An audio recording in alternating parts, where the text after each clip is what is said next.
All right, you are now tuned in to the Rotated Views podcast. I am your host, Jimmylee Velez. I'm here with Goose, Heck, Gabe, and Herm. What's cooking? Part 2. In this episode, the crew welcomes back special guest, Chef Hermie Rivera. We cover topics that range from food, grilling, restaurants, recipes, COVID-19, and much more. We wrap the episode up with quotes from Maya Angelou and Bobby Flay. Guys, if you're new, thank you for joining us. Don't forget to download and subscribe. We drop a new episode every Tuesday morning for your listening pleasure. Kicking things off, we want to thank you guys for hanging in there with us through this entire process. We know that the sound quality isn't up to par what we would like it, but it's actually still good because we're bringing fantastic content. And with that being said, we're back in the studio. So if you hear, a little blur here and there, it's we have our masks on, and we're doing our part to slow the spread of COVID-19. So anyway, with that being said, Herm, thanks for joining us, man. Oh, thank you. It's a pleasure being here. Absolutely. Yeah. So you were with us in episode 64 when we were in two digits. Wow. What's this episode again? We're at 206 wow. now. Well, I'm honored to be here, so. Absolutely, absolutely. All right, so whenever you get a chance, if you haven't done yet, please go check out episode 64 with Chef Herm. But for those who did not have an opportunity yet to hear who you are and what you do, Herm, let them know. I am truly, first of all, a shout out to everybody here and you're blessed with faith, hard work, and gratitude. So I'm going to say since you came out with this product and you came out with blessed, that's giving me more just to go out there and do more, because it's true. When you do faith, hard work, and gratitude, congratulations, number one. Absolutely. Number two, you guys doing really well on your Rotated Views, and you're doing really well with your product. So a lot of people, as me as a chef, can follow that blessed faith, hard work, and gratitude, because it means a lot to me, number one. Mm-hmm. Number two, because it's true. And number three, it's something that I love, cooking and putting stuff out there and just helping the community out with this whole COVID-19 that's been going on since 2020. I had the opportunity, and truly blessed that I had to take care of a lot of the children here in Bristol Borough too as well. That's right. Nice. So cooking is everything. Yeah. Cooking means so much in families. Mm-hmm. Growing up in our families, being a Puerto Rican family, it doesn't matter what Puerto Rican, Italian, or American, Irish, wherever you are. Sure. It brings people together. Mm-hmm. And it's something that I love to do because I like to make people happy.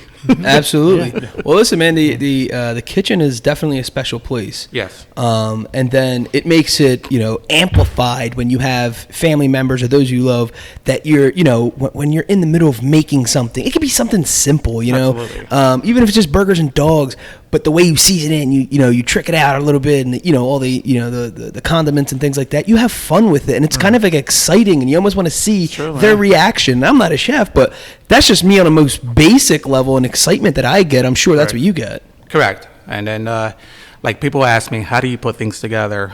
It's all about love. Yeah. I remember growing up with my mom, putting a little step stool and watching her putting the sofrito together and the seasoning and the chicken. Oh, man. And there was nothing better than coming home from school and you smell that sofrito. Oh, man. You're like, you're getting a good meal.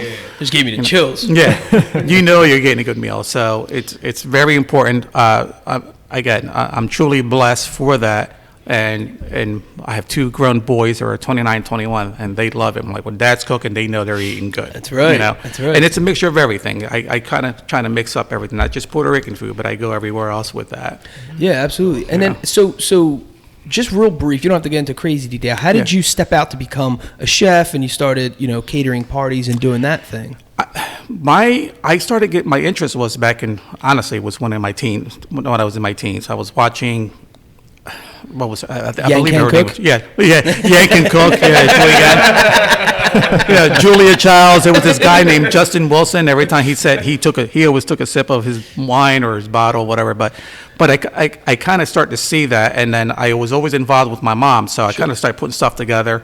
Then I was at 16 years old. I got a job at a pizza shop. Oh, nice. And I was doing prep work, like putting, like bagging French fries and weight and everything, stuff like that. Sure. Then I kind of like started looking. I'm like, I wanted to get involved more. I wanted to get on the grill. Yeah. And I'm watching. They're like, you want to go on the grill? So I started getting on the grill, and then. A year later, I'm working at this pizza shop part-time, and I'm making pizzas. Yeah. Now, I find what I wanted to do. Like, I love the passion for it. And then sometimes, you find passion for whether if you're a mechanic or an artist, sure. you go out there and do it every day because that's what you love to do. Yeah. So. Yeah, no, absolutely. What is your favorite dish to prepare? Oh, God, there's so many. I mean, Puerto Rican dish, honestly, my Puerto Rican dish is the white rice with the bistec cebollado. Nice. With the steak with the onions and caramelized onions with beans. Wow, I love pasta. I can eat pasta every day. I can eat pizza every day. I think we all do. There. And hot wings. Anybody, but I like everything. I like to make a little bit of everything mixed. Just every kind of culture, any kind of food. Yeah. It's when you have love for it, you just make it up and do it. So you post a lot on social media on meals that you're prepping.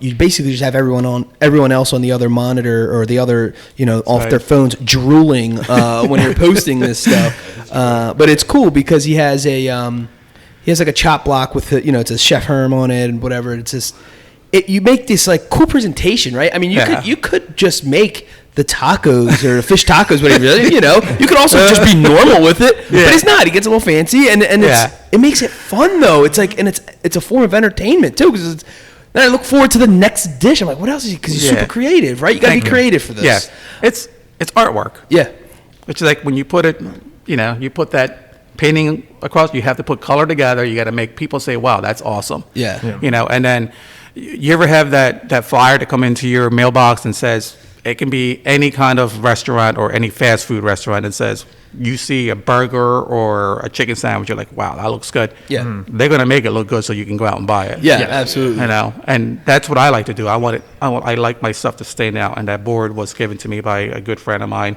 for my birthday last year, and everybody loves that board because that's my stamp. It is. I can post that up. Yep. And everybody knows. And everybody knows it's me. Nobody can sit there and steal that picture of that taco because they know it's Chef Herm. Yeah. Chef Hermie Rivera. Yeah.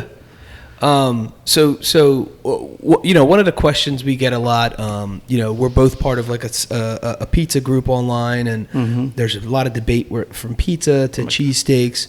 You make your own cheesesteaks. What, in your opinion, in this area, what's your favorite pizza and what's your favorite cheesesteak? Wow. Well, you see me posting not to mostly put you on the spot. No, you know what? I'm so growing up in Bristol, I'm so grandfathered into one spot, which is obviously Caesar's. You always see me posting Caesar's Pizza because it's literally the block from me. And when you're grandfathered into something that you enjoy, it's a good pie. It's a good pizza. Absolutely. Cheesesteaks I make myself. I like my own made cheesesteak. I go, there's hit or miss. But when you're, like I said, you're in a restaurant business and you're here. I've been here. I'm 54 years old. Sorry, I told you my age. Anyway, but when you're in a restaurant business and like you've been grandfathered to something so good and a good pizza, that it's easy to say, wow, I want that, and you crave it. Like you can go on vacation. Any of you guys can go on vacation and have a pizza, and you're like, it's not even close to what we had. Right. Yeah. Right. Because when we grew up so many years for somebody that's been here so long, and you know how they are. It's like every pie is baked with pride. It's just so good. It's a good pie. Yeah. But I like pizza. I can eat pizza every day. It doesn't matter. I can be Caesar's. Caesar's my favorite spot, but there's a lot of places here, and we're lucky that we live in a small town with great restaurants that not just only pizza, but other different kinds of cuisine. So you share like I mentioned before, photos of or videos of what you're cooking, your platters.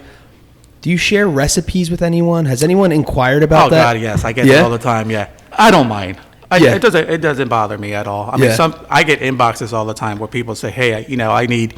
Can you show me something? I want to surprise my husband. How do I cook the steak? Yeah. Or that's cool. I said we can do a Zoom if you want, or we can, or I can, you can hire me and I'll come out and cook the steak for you and your husband. But I do. A lot of people ask me, oh my God, how do you do that? There's certain things I don't get to the point. I mean, like my roast pork sandwiches, I don't get to where I want to. But I do share certain things how to.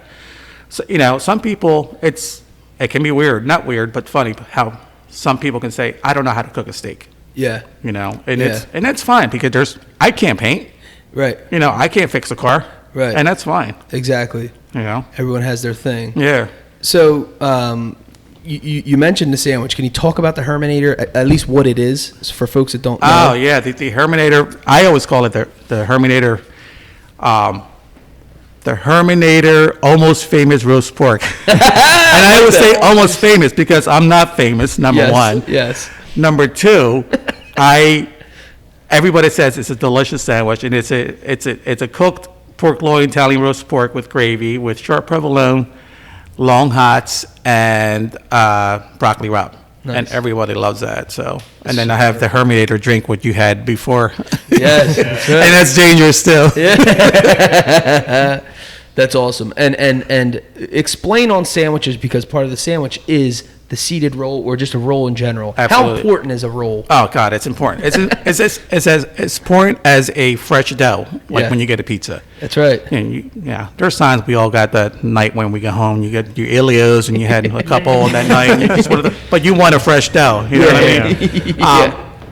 A roll is very important, and I always tell everybody when I do my live videos, and I'm like, hey, you know, it's Chef Herm. I'm here. I'm like, got a seeded roll because that's how I roll. Yeah. You know what I mean? You know, it's because it's important to have.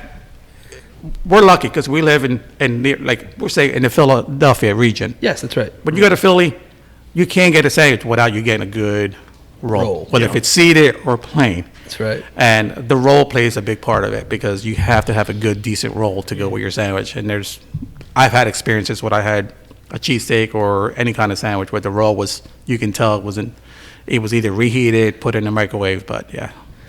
That's awesome.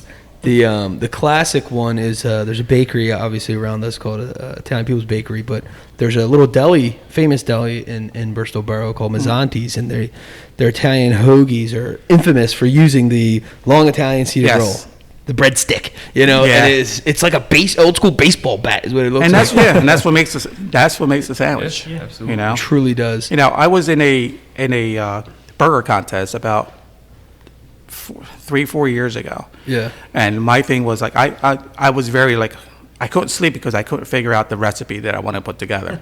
And I'm like, man, I'm in a burger contest with 20 people. Yeah. Maybe more than that, 25. Yeah. And my thing was, you're right, the base of the sandwich has to be something unique. Mm-hmm. And I won first place for the most unique burger, which was it was cornbread, Thanksgiving dinner turkey burger with collard greens, sage stuffing, and cranberries. Wow. So I had to go out of about. I said I can't just make a regular. Right? The turkey burger. Yeah, it makes total sense.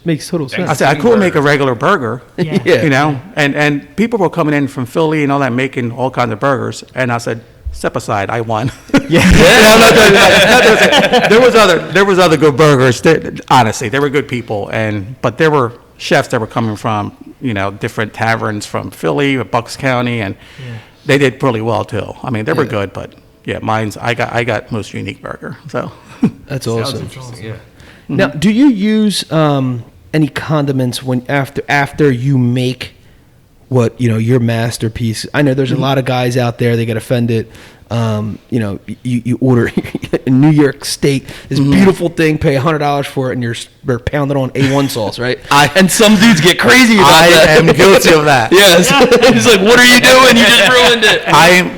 I am very, very guilty of that. I can honestly say that. There's, my kids come over, and I have family come over, and they're like, I don't need A1. I'm like, like, okay, I'll pour a little bit on the side, and I'll dip it. But it's a good sauce. Sometimes I do make my own steak sauce too as well. Okay, that's what I was going to ask you. Yeah, I do. Yeah, because McDonald's now all of them do. They all have their own little special sauce, and there is something to that. There's something. There's a uniqueness. Like they have the Chick-fil-A sauce, McDonald's sauce. Yeah. So you make your own. I can. Yeah, I do have had. I've had made my own barbecue sauce.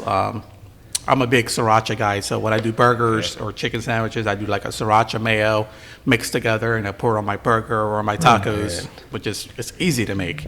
Wow. It's easy to make. If you like spice, I do like spice. Some people don't like that as much, but. So I was just at like an outdoor flea market yesterday, and these things, these establishments now, it's like every corner. When we were growing up, it was like you're only able to go to one guy to get like a bagel or a hot dog. Yeah. Now they have like just straight up platters, and like there's authentic Mexican food, and they're cooking on like the flat grills, almost like. And the smell, it was almost not fair. It's like, no, man, I can't be walking around smelling this thing. So I ended up getting some pinchos. Are the best. Yeah, so what's a way, because a lot of times it was all chicken, it was great. Right. But there was no, I like it with the vegetables in between. Best. So how do you prepare yours? Because a lot of people burn the sticks or they annihilate when they're cooking. Here's a trick about the sticks. You gotta have them in water before you cook them, because they burn. So you gotta pretty much put your sticks in water maybe like an hour before, let them soak in water, take them out. Then I'm not a picky eater. Yeah. I eat all kinds of vegetables. So you want to do chicken, you want to do chop up some zucchini, tomato, and onion. Chicken, zucchini, tomato, onion, chicken, tomato, and then you could do vegetables or shrimp or whatever you like on there. But I don't like a plate pincho. I like a mixture of everything. Yeah, me too. Yeah. Yeah, we had. I made mine for the first time in a while, and I put big chunks of peppers, and then an onion, and then the chicken, and it came out so good. But we did it with the it was like a metal skewer, so we didn't have to worry about the whole. But yeah, man, that was like a staple. That and empanadillas. So it's almost like call it like a. Could you explain it, that the meat pie? That everyone has their own description of it. Explain empanada. I think we had this conversation before. I said, it's like a Puerto Rican hot pocket. It's like it's like you put it together, and you can have a meat pie. It's authentic Puerto Rican. You can call it empanada or pastelillos. Right. Yeah. But you put beef in it, potatoes, olives. And then you deep fry them, and that's it, and they're good. And there's so many things you can do with empanadas. Yeah. Breakfast, seafood empanadas. You can do all kinds of empanadas, but they're good though. They're very good. I like mine with hot sauce. Just open it up when you take a little bite and you pour that little hot sauce in, and you're like you take that little bite in the corner when it right in the corner, and it has that little pocket open, and you stack a little hot sauce in there. Oh. You know what I wanted to ask, and maybe you could explain a little bit when a chef is using a wok. What is the advantage of using that? Is it really to flip what's being cooked, or can you explain why would someone use a wok versus a regular pot? Well, when I use a wok, it's obviously I'm making Asian food, Chinese. I'm making noodles, chicken, stuff like that. So when I put there's certain woks you can get, and it depends what kind of product you get. You put it on, it has a ring under it where it holds that wok. So you put that ring there to hold that wok, and you have to have it. The main thing is have it super, super hot. So when you throw your product in there, it gets really hot instantly. So like I can do a chicken or peppers and onions. You do certain things. You have to work with your vegetables to say, hey, I'm going to throw peppers and onions in here first because I want them charred first and cooked. Then I throw the chicken in, then the sauce, and mix everything up. So cooking with a wok, you've been to a lot of places like it's a very fast flame. I don't have my flame is not like strong flame, but it's very, very hot when you throw everything, and it takes no more than 5 minutes to make, which is very, very simple than compared to other things trying to put things together. That's awesome. And you mix everything up with noodles, rice, and all the other good stuff. So as a chef, do you take every meal you make, or do you just every once in a while you just throw together a grilled cheese and you're good?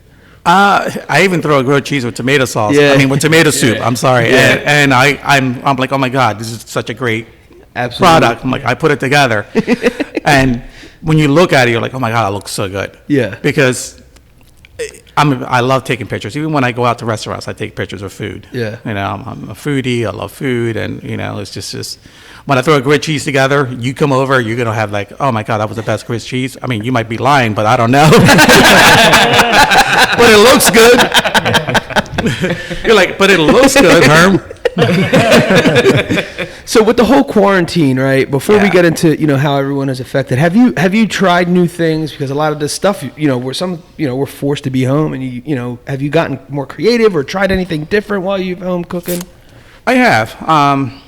I tried, to be creative with different burgers and try like this jalapeno bacon jam and Nice. doing little things. I made a sancocho with pig feet the other day, which people don't know what it is. It's sancocho is a Puerto Rican stew that involves pig knuckles, pretty much, and yes, they're clean.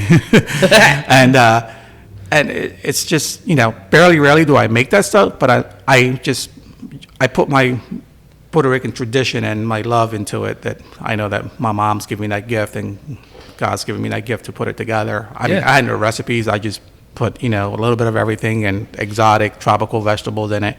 So, yes, it's, staying home every day, getting fat. Absolutely. Like my mom will say, "Oh my God, you're getting fat again," every time she saw me. But. What about fast food? Do you do fast food or no? I'm going to lie. I'm not going to lie. Actually, no. Actually, yesterday. So you're not going to know if it's a liar or a No, I'm not. Actually, I'm going to be honest. I cheated. What was it? Saturday. I was invited to a party, but I was hungry and I went out and got a Big Mac. Nice. Wow. Classic. Yeah, can I get a number one, medium, Sprite? I had a Big Mac and I'm like, can I have the six chicken, not the chicken fingers, chicken nuggets? Yeah, six piece. I rarely do I have fast food, but there's times I'm like, oh my God, I can go for like a taco from Taco Bell. Yeah, for sure. That's awesome.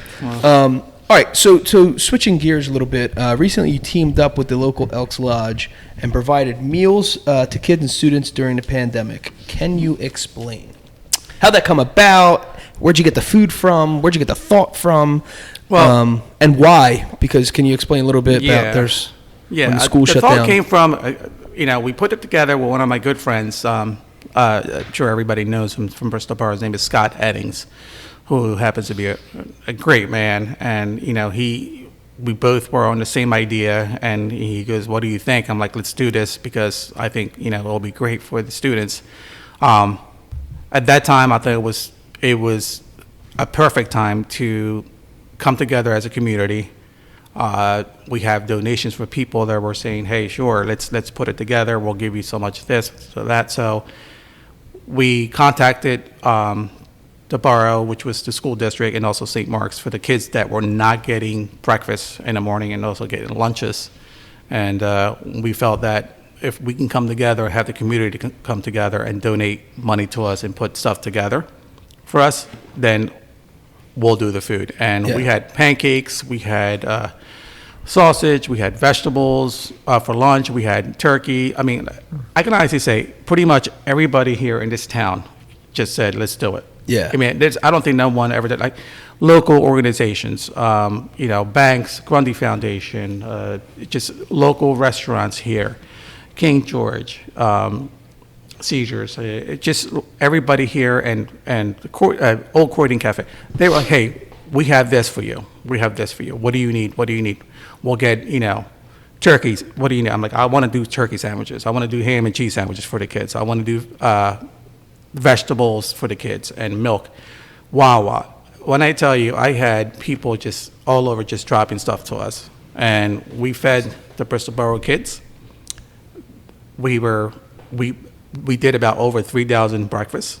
Wow. Yes, over 3,000 breakfasts in 3 weeks. So you figure 1,000 breakfasts a week. And besides that, we had extra money where I said, "You know what, we had to put a stop, obviously, because of the COVID, and we were all just worried and, making sure that we were all safe as well." Yeah. But we stopped for 2 weeks, and we understood that the kids, were getting meals. But for Easter, I had extra money, and we ended up doing, dinners for the families as well, that, to feed them and say, "Hey, come get an Easter dinner." We didn't put a number on it. We didn't say who just show up. You want a meal? Just come get a meal. Yeah. That's awesome. Yeah, that's cool. That's amazing. And for a little bit of background on that, what happened? There was a statistic that was thrown out there. Maybe people were aware of it, maybe they weren't. That there was a good majority of certain kids in specific demographics that the only 2 meals that they would have a day was from school. Correct. And so when the school shut down, we didn't want to leave them hanging or whatever. And obviously we wanted them to be fed and felt the love too. It was like the community came together. It was just something so special. It really was. And it was kudos to you guys. Kudos to you. It's something we always say. It's like you gotta understand they don't have to do this, but it was cool to see someone utilize their talent, obviously yourself as a chef, to those kids not only getting that wasn't a traditional school lunch, you know what I mean, they're getting hooked up by a real chef, you know what I mean? It was I appreciate that. Delicious, real good food. It was an honor. I mean, having the kids just write us cards and their families saying, just because of you we had a meal this morning, and so honestly, and kudos to the Elks, because when I need something, it's all about the Elks. It's all about giving to the community. Yeah. They are the ones that are giving me that kitchen to do everything I want to do out of there without saying, hey, the money's coming in for you. We all support you. We got you, and everything's written down, on paper, what's being put out, and and everything's documented. So the Elks, hell of a job. I mean, every time I have some kind of benefit to raise money for a family, especially when the time of the kids, they're like, go for it, just do it, do it. We have faith in you. I know, just go for it and just do what you want to do for the community. Yeah, that's amazing. I mean, that has to be something you'll never forget. No, I'm not gonna lie. There was times I got emotional because towards the end, when I put a stop to it, it was just like I felt like I was taking so much away from the families and the kids. Yeah. But this community just came together. We've done it before. We raised money, and they came in and said, "We'll give you what." I mean, restaurants were saying, restaurants that were closing, like, "What do you need? We'll give you this. We have all this. We'll bring it to you." Yeah. And we utilized whatever vegetable, whatever potato, whatever onion was given to us. We utilized everything. We came in the morning. I'm like, I already knew what I was making the next day. Wow. Like, we're going to do this the next day. And the volunteers, just everybody that came together, and the kids, the teachers from the schools, they were awesome. That's wild. That's good stuff, man. Yeah. So where do you want to see yourself? So you've been putting events together. You've been raising a lot of money. What's next? Obviously, outside the COVID has affected everybody. But if this were to, go away in the next month or so, or whatever, what do you want to do? Continue to help the community. Yeah. Just help everybody, help each other out, back each other up. Every business here in Bristol Borough, that we're not alone. I mean, you're not alone. Exactly. Everybody can help each other out. Any kind of event that we can do it can be a family that's just in need of something. Yeah. And I'm hoping someday I don't know. My goal is always to have like a food truck, but to have a center where we can help. I work out of, the Elks, but to have something where we can, actually I named the organization called Hermie's Hearts, just to let everybody know. Oh, nice. So we had to come up with a name to say, you need to name what you're doing. I'm like, all right, let's call it Hermie's Hearts. And Hermie's Hearts began in March of 2020. Wow. And for now on, everything's going to be Hermie's Hearts. So any money that comes in to me, that whatever money comes to me never just comes directly to me. It always goes to the Elks, and they're the ones that write out the check and then put everything out for us to use. So everything's documented, from in paper, and what we use and what's taken out, how many volunteers got involved and stuff like that. So Hermie's Hearts, I'm hoping and praying that this year and next year, and then we continue to do something to help out the community, help out the kids, help out families. It can be anything. It's just to be out there and just make it happen. Absolutely. Yeah. All right, cool. So one more time, let's switch gears. Earlier we mentioned a couple shows that you may have watched growing up that inspired you. Now there's a lot of stuff going on, right? They turned cook shows to like competitions and all over the place. Is that something you still indulge in? Do you still watch that? Do you get inspired from any of it? Every day. Yeah. Oh, every day. Yeah. I watch Chop every day. Yeah. That's my novela. That's soap opera in Spanish. Yeah, novela, soap opera. I watch Chop. I love Food Paradise. It's one of my favorites. When they show you like the best of, like every half hour, 30 minutes, they show you, hey, the best of steaks, and then the next half hour is the best of ribs or tacos. But I do. I watch them all. I mean, Guy Fieri and Bobby Flay are my favorites. Yeah. Yeah, they just, I hope someday I get to meet them, but Yeah. get a picture or do something maybe in the kitchen with them or something. But there's so many out there anymore, you know. Some of them are a little, you know. Much. Yeah, a little much compared to what we grew up with. Yeah. But now it's like, you know, they have, you know, who makes the best donut, who makes stuff like that. But it's, you know, suit yourself. It's what you like, and you know, people like to cook, and there's different things, and that's what makes us all different. The competition's good.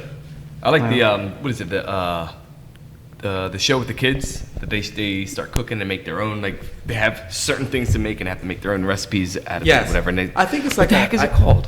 I don't know. It might be Child's Kids. Like it might be with the kids version. It's like a version. Yeah, it is. It's a child's version, a kid's version of the adult show of like Hell's Kitchen or not Hell's Kitchen. It could be. It's like a competition, and then they just at the end of the day they choose that one kid that came out the best cooking whatever, and everyone had all the same ingredients. Yeah. And they just had to make that platter their way. Yeah. I like watching it because these kids, I'm like, they're 10 years old, and they're just coming So up with all there's this a stuff. couple of them. It's like There's MasterChef or something? MasterChef. There's MasterChef Junior. Yes, that's Yeah. it. MasterChef Junior. Yep, that's it. And then there's Chopped Junior. Yeah, but I just get intrigued by the little kids though, because you know they're 10 years old, and what do they know? Obviously, that's something that they encountered, like they grew up on or whatever, like you did. Yeah. You grew up with your mom, dad, you know, cooking watching food, and that. your parents, whatever. And these kids are doing it, and they're on national TV, and you see them, they break down, they get emotional about it. I'm like, wow, they're like grown-ups, but they're little kids making these meals. That's what I get intrigued about. Is that they're Special. It is. They're special. Yeah. They're special too because it's almost like in sports. Recently, my brother Miguel sent me like a video of this kid who's, I don't know, like a year or two older than my son, and he almost looks like a professional golfer, and then he could, you know, really beat grown men. Like he's just that good. He's doing all these trick shots, and I'm like, when were you doing this? At like 2 years old? Like, how did you start? Like he's doing all these crazy trick shots, and you're just blown away. Some kid, they're just gifted, you know, and it's cool to see It is that early. because you see how they put things together. Yeah. right. It's no joke. And some of these kids are like, it's like how I grew up. It's just the talent that was given to you. Yeah, you know? exactly. The talent was given to you. You know what you like. You know, I can go to a restaurant right now and eat a meal and say, I'll come and make that same exact meal. Yeah. You know, and put it together. That's I can right. smell it and I have that strong palate. I was like, that was good. I tasted that. That was good. I can put it together. I know how to put that lamb meal together and that chicken dish. Yeah, that's you know? good. Yeah, that's awesome. That's definitely good. You know, and I love it. It's great. I like to eat. Don't ever trust a skinny chef. It's hilarious. Yeah. So if you did have a truck, what would you want to, you know, push out of the truck? Is it? Oh, definitely Latin food. Yeah. Well, yeah. It's much needed here in this area. Latin food would definitely be the big part of it. You know, at least I would say 80% Latin food. Yeah. You know, everybody likes rice and beans, fried pork chops, empanadas. You know, a little bit of pinchos, stuff like Pernil. that. Pernil, tostones, Yes. and all that Oh, good yeah. stuff. Definitely will be Latin food because again, you can't come into this town and try to make cheesesteaks and pizza and other stuff when you already have other places here that are doing really well for their food and their products. So, Exactly. Yeah. you know. What it's going to be called? Well, I already have the name. Ciao, Chef Hermie on Wheels. That's right. Oh yeah. That's right. Chef Hermie on Wheels. Yeah, That's Chef. right. I came out with this about 8 years ago, and I'm like, I got to come up with a name, and I actually have this representing where I was born, which is Arecibo, Puerto Rico, and then Bristol, Pennsylvania. So I have both Puerto Rican and American flag there. Nice. I love Beautiful. it. Yeah, how I was born there and I reside here. Absolutely. Yeah, so I would probably have something like that on my truck. You know, have the whole emblem on there and stuff like that. So, no, yeah, I love Ciao. it. Yeah, ciao, Chef Hermie on Wheels. I love it. I absolutely love it. Yeah. It's got to happen. It's got to happen. Yes, sir. All right. So, in your opinion, with the whole pandemic, do you think this completely changed the restaurant business? Absolutely. And what do you think it's going to look like? What's the future going to look like when we take our kids out or our wives or your significant other out on a date, I mean, what is this? What are we doing? It's not over. Yeah. This is going to happen. This is not going to be over. Even 2021, I think it's still going to be having your certifications. I'm certified. It's called a certification to work in a kitchen. It's called Safe Serve. Safe Serve or Serve Safe. One of them, Serve Safe. And you have to get certified every 4 years. And in order for you to run a kitchen or be in a kitchen, to even work in a kitchen, you have to have this because it's all about contamination, using gloves, what certain boards to use. So I think it's going to change a lot. So when we go back to the next certification, I think it's going to be different because they're going to show you, what not to touch, this and that. And, the main thing in restaurants right now, what they're struggling with, you got to understand when the product comes in, you don't know where it came from. And then you got to check it and either sterilize the box or whoever's touching it. Like, did you touch it with your bare hands? Did you touch this box with your bare hands? So it's changed already, and it's bad because the businesses here in Pennsylvania, Jersey, I just came back from Wildwood 3 weeks ago, and it's just not the same. It is a shame because there's nothing we can do about it. You can sit there and blame the government. You can, the health department. It's just nothing that we can't control. This is something that everybody has to be patient. It's not going to happen overnight. It's not going to happen by the end of this year. It's going to go through probably next summer, and I hope not. But the way it's looking right now, it's just a lot of restaurants are going to struggle because of it, only because just people are afraid. They want to go out and eat. Who don't want to go out and eat? Who don't want to go out to a date and have a glass of wine with your wife and get a dinner? But then again, everybody here in this town and around the tri-state area, they're trying to do their best to protect everybody. But we also have to, follow their rules too as well. Because some people just walk in and think it's okay, but you're not okay. You're not. You need to follow the guidelines. So, absolutely. All right. So what's your recommendation to a child or maybe a teen or someone just growing up who's fascinated with the kitchen, excited with work with different types of foods and having fun with their own creations? What's your what would you say to the 14-year-old, 16-year-old you? I really like that you asked me that question, only because I have a son who's 21, but since he was about that age, 14, 15 years old, he always stood by me and he had interests. So I always say, cook like when you feed somebody, but don't if you would never give it to your own parents or your mom and dad, don't feed them. You know what I mean? It's like, it's work with heart, work with art. When you do food, you work with ingredients, you work with passion. So when you cook something, you make something. If you never eat it, if you're not going to eat it, then don't serve it to anybody. Because you know what you're passionate about. So you have to have heart to put a dish together. You have to have love. You have to have that authentic touch. If you're Puerto Rican, if you can't put sofrito to your soup, then you ain't Puerto Rican. Or that's chicken. Great. So if you can't put adobo, you ain't Puerto Rican. But a lot of it's true that like a kid that wants to put something together and wants to live to be a cook has to be as passionate as everything he wants to do in life. I like to cook. I like to put this together. It can be French toast. It doesn't matter. That's how I started. I started putting grilled cheese, like you said earlier, grilled cheese together, French toast.